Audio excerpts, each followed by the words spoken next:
Hello viewers, এসটিবিডি নিউজের সংবাদে আপনাদের স্বাগতম। ফের মুস্তাফিজ ম্যাজিক, উড়ন্ত হায়দ্রাবাদকে টেনে নামালো চেন্নাই। গত কয়েক ম্যাচে সানরাইজার্স হায়দ্রাবাদ মানেই রানের ফোয়ারা। কোনো বলারই যেন তাদের ব্যাটারদের সামনে দাঁড়াতে পারছিল না। তবে এবার গণেশ উল্টে দিল চেন্নাই সুপার কিংস। টানা 2 হারের পর মুস্তাফিজুর রহমানের দল হায়দ্রাবাদকে হারিয়ে জয়ের ধারায় ফিরেছে দুর্দান্তভাবে।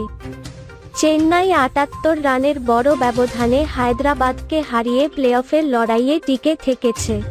ঋতুরাজ গায়কোয়াড়ের সেঞ্চুরির ও ড্যারিল মিচেলের 50 ছাড়ানো ইনিংস আর শিবম দুবের শেষের ঝড়ে 212 রানের সংগ্রহ পায় চেন্নাই।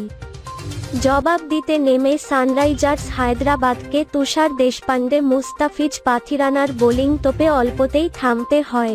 আইপিএলের 46তম ম্যাচে আজ ঘরের মাঠে হায়দ্রাবাদকে 78 রানে হারিয়েছে চেন্নাই। টস হেরে তারা আগে ব্যাট করতে নেমে নির্ধারিত 20 ওভারে 3 উইকেট হারিয়ে করে 212 রান।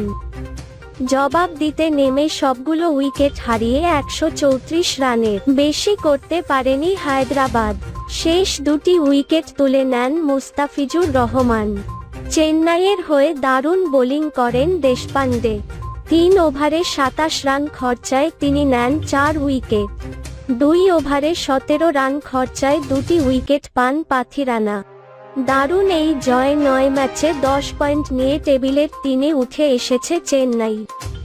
সমান ম্যাচে সমান পয়েন্ট নিয়ে রানরেটে পিছিয়ে থাকা হায়দ্রাবাদ নেমে গেছে 4 নম্বরে।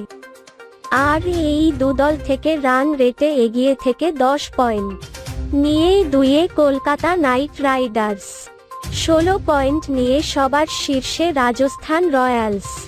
এখনকার খবর এই পর্যন্তই। সবাই ভালো থাকবেন। পরবর্তী নিউজ দেখার জন্য চ্যানেলটি সাবস্ক্রাইব করবেন। ধন্যবাদ সবাইকে।